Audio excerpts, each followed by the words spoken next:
ओम तत्पुरुषाय विद्महे महादेवाय धीमहि तन्नो रुद्र प्रचोदयात्। सर्वप्रथम तो मैं आप सभी को, जो भी श्रद्धालु इस बार वर्ष केदारनाथ आए हैं और जो आज इस उखीमठ में मौजूद है, आप सभी को शुभकामनाएं दूंगा कि इस वर्ष की जो हमारी यात्रा रही बहुत ही विशेष रही है। बावजूद इसके कई केदारनाथ जी की भौगोलिक परिस्थितियाँ ऐसी है जिससे यात्रा में कई बार परेशानियों का सामना करना पड़ता है। इसके लिए मैं सरकार और प्रशासन से एक निवेदन करूंगा, जो हमारे केदारनाथ जी में तीर्थ यात्री आते हैं उनके लिए जो मूलभूत सुविधाएं हैं संभव वो जुटाए जाएं। लेकिन कई यात्री ऐसे भी आते हैं जो अभद्रता करते हैं। अभी जैसे दीपावली का टाइम था, वहाँ पे ग्लेशियर है, कईयों के द्वारा बम पटाखे विस्फोटक पदार्थ वहाँ पर फोड़े गए बहुत बड़ी मात्रा में। तो प्रशासन को मैं अगले वर्ष के लिए कहना चाहूँगा, इस प्रकार के जो मंदिर चौक में रील्स वगैरह है, फोटोग्राफी, अभद्रताएँ हैं, कई लोग नशे का प्रयोग तक करते हैं। मुझे बोलने में थोड़ा संकोच जरूर हो रहा है, लेकिन जो सच्चाई है वो बोलनी पड़ती है जिससे आगे यात्रा में सुधार हो सके। तो इस प्रकार के जो यात्री आते हैं, जो अभद्रता, ऐसे यात्री बहुत कम होते हैं, लेकिन इनकी वजह से पूरी यात्रा में व्यवधान उत्पन्न होता है। तो मेरा प्रशासन से निवेदन है, इस प्रकार के यात्रियों पर, असामाजिक तत्वों पर विशेष नज़र रखी जाए, जिससे हमारी जो यात्रा है, जो तीर्थ की मर्यादा है वो बनी रहे और हमारी आगे की यात्रा निर्विघ्न या संपन्न होती रहे और तीर्थ यात्राओं को कोई भी परेशानी न हो। जय बाबा केदार। जो है वो है और उसकी वही स्वरूप को बनाए रखना चाहिए। अब आपने बड़े गहरे सवाल पूछ दिए, मैं आपका बड़ा आभारी हूँ। और यहाँ आकर के मुझे सबको विचार करना चाहिए, क्योंकि आज जिस तरीके की बदली हुई स्थितियाँ हैं, उन स्थितियों में आप किस तरीके से इसको नियंत्रित करेंगे, ये बड़ा प्रश्न है। और इसीलिए आपको याद होगा, जब हमारे सीतापुरी से रोपवे लगाने की बात आई, ये हमारे समय में प्रस्ताव आया था, तो मैंने उसको कहा नहीं, केवल भीमबली टू तल्ली लिंचोली और उसके बाद मल्ली लिंचोली से केदार, दो अलग अलग प्रोजेक्ट के रूप में करेंगे। शेष एरिया में जैसा पर्यटन, जैसा वो है यात्रा का, वही स्वरूप रहेगा। अब आज एक बड़ी केबल कार के रूप में जो डाला जा रहा है, तो इनसे पर्यटन, हमारे जो तीर्थाटन था, हम तीर्थाटन को एक सीमा तक ही सुविधाजीवी बनाना पड़ता है, जहाँ जो बेसिक आवश्यकताएं हैं सुरक्षा की, जो है वो है और उसकी वही स्वरूप को बनाए रखना चाहिए। अब आपने बड़े गहरे सवाल पूछ दिए, मैं आपका बड़ा आभारी हूँ। और यहाँ आकर के मुझे श्री केदारनाथ जी की जो भौगोलिक स्थितियां हैं, उतनी भीड़ को वो कंट्रोल नहीं कर पाती, और उसमें चाहे स्थानीय लोग हो, चाहे तीर्थ पुरोहित समाज हो, चाहे बद्रीनाथ केदारनाथ मंदिर समिति हो, हम किसी को भी दोष नहीं दे सकते हैं, क्योंकि वहाँ की जो भौगोलिक परिस्थितियां हैं वो ऐसे ही हैं।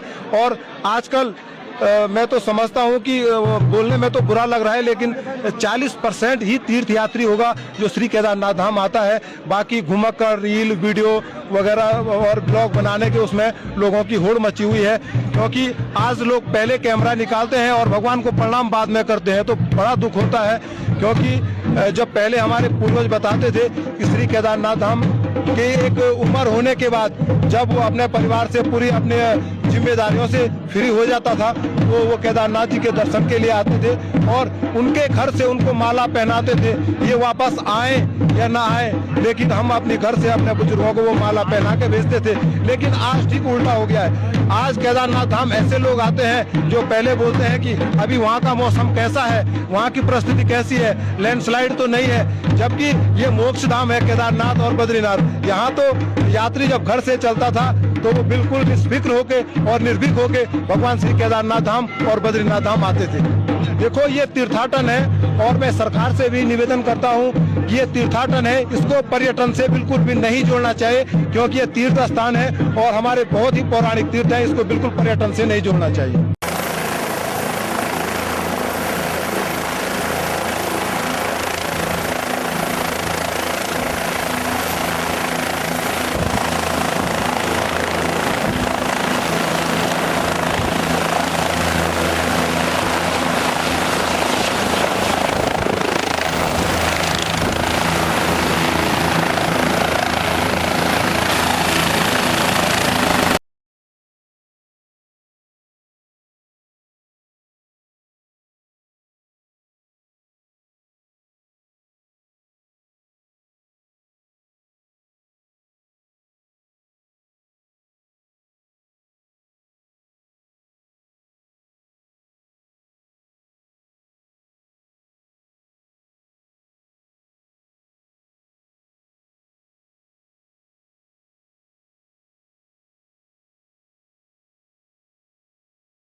रावत जी, तीर्थाटन को पर्यटन बनाने की कोशिश की जा रही है, क्यों ऐसा हो रहा है उत्तराखंड देवभूमि में? ये बड़ी चिंता का प्रश्न है और ये इस समय हमारे जो तीर्थ पुरोहित हैं उन्होंने भी इसके लिए चिंता व्यक्त की है कि जिस तरीके से इस मोक्ष धाम में बाबा केदारनाथ, बद्रीनाथ, गंगोत्री, यमुनोत्री इसमें निर्भीक होकर के जब यहाँ तीर्थाटन के लिए श्रद्धालु आते थे, लेकिन आज जिस तरीके से एक भय उनके मन में रहता है, इसीलिए वो वेदर की जानकारी लेते हैं, सड़क की जानकारी लेते हैं, तो ऐसा पहले नहीं था। और ये भौगोलिक स्थिति से इसमें कितना, इन घाटियों में कितना दबाव की क्षमता है, इस हिसाब से यहाँ जो है तीर्थाटन को चला जाना चाहिए। और निश्चित रूप से जो हमारे तीर्थ पुरोहित कह रहे हैं कि यहाँ तीर्थाटन तो जो पर्यटन के नाम पर आगे बढ़ गया है, तो ये बहुत चिंता का विषय है और इसमें सरकार को सोचना है। जिस तरीके से यहाँ जो है भगवाकरण की बात हो रही है, भगवाकरण नहीं, यहाँ व्यापारीकरण हो रहा है इन जो है हमारे जो तीर्थ स्थल हैं, चार धाम हैं, तो इस पर आम जनता को भी विचार करने की आवश्यकता है। और निश्चित रूप से मोक्ष धाम को मोक्ष धाम ही रहने से, हाँ, मोक्ष धाम को मोक्ष धाम की तरह जो है, क्योंकि इस बाबा केदार में, बद्री में हमारे 5 पांडव मोक्ष की प्राप्ति के लिए आए थे, तो पांडवों ने यहाँ मोक्ष प्राप्त किया है, न कि पर्यटन करने के लिए वो यहाँ आए थे। तो इस भावना के साथ हमारे जो है जो तीर्थ यात्री हैं उनको इस भावना के साथ यहाँ आना चाहिए और सरकारों को इस पर और मंदिर समिति को, तमाम जो है हमारे जो संगठन है बद्री केदार से जुड़े हुए, उनको ये इस बारे में सोचना चाहिए। ठीक है।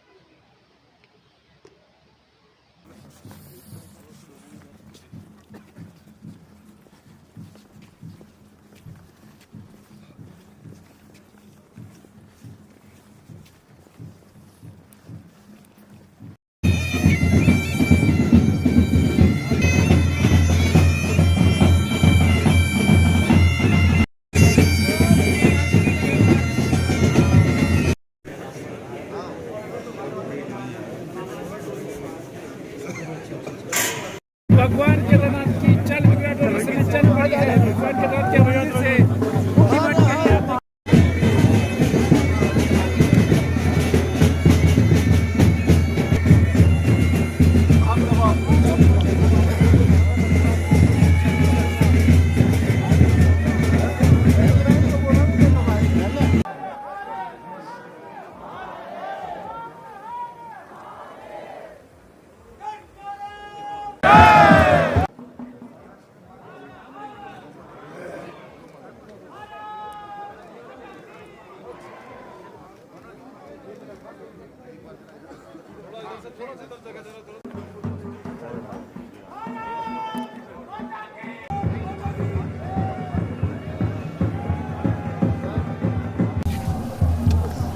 कहाँ गया यार?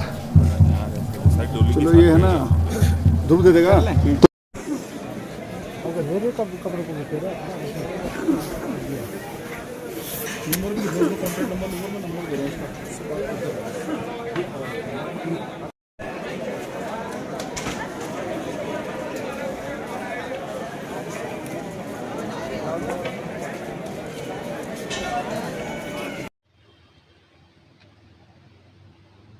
कप्तान जी,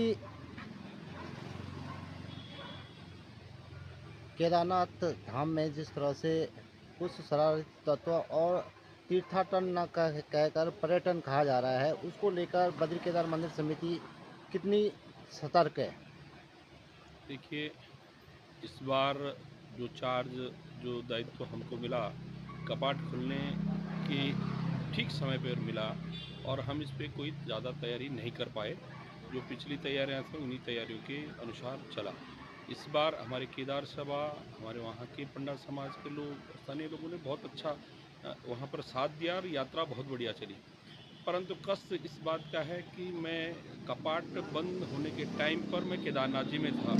वहाँ पर हमारे स्थानीय, चाहे हमारे केदार सभा के अध्यक्ष जी का भी आदेश था कि ये कहा गया था कि वहाँ पर पटाखे और ये बमबारी करना ठीक नहीं है। पुलिस प्रशासन ने वहाँ पर आह्वान भी किया, उसके बावजूद भी कुछ शरारती तत्व मैंने सामने देखा। शरारती तत्व इस प्रकार के कृत्य वहाँ पर पटाखे फोड़ने का काम कर रहे थे, जो कि बिल्कुल मंदिर परंपराओं के खिलाफ है। आने वाली जो यात्रा होगी उस पर जब प्रशासन के साथ बैठक होगी, हमारे केदार सभा वगैरह सब लोग जब बैठेंगे, इस पर एक SOP जो बनाने की बात हमारे अध्यक्ष जी ने कहा है। बहुत सारी बातें हैं। मंदिर समिति जो मंदिर प्रांगण है उसमें जूते चप्पल सब चलते रहते हैं, उस पर भी हमारी चर्चा हुई है कि उस प्रांगण में जूते चप्पल ना हो। और जैसे कि ये रील बनाने वाली बात है, ये बहुत ही गलत है। मैं आपके चैनल के माध्यम में तमाम उन रील बनाने वालों को कि बाबा से डरिए, कुछ भी हो सकता है। तुम बाबा के वहाँ धाम में जाके बाबा के प्रति अपनी श्रद्धा न रखते हुए अपनी रील बनाने, अपने आप को चमकाने का काम करते हैं, ये बिल्कुल ठीक नहीं है। अगर किसी दिन बाबा नाराज़ हो गए तो उनको भुगतना पड़ेगा। हम उस पर भी कार्रवाई कराने का जो है अगली बार जो यात्रा होगी कम से कम पूरा प्रयास हमारा रहेगा कि कम से कम कोई मोबाइल प्रांगण तक पहुँचे।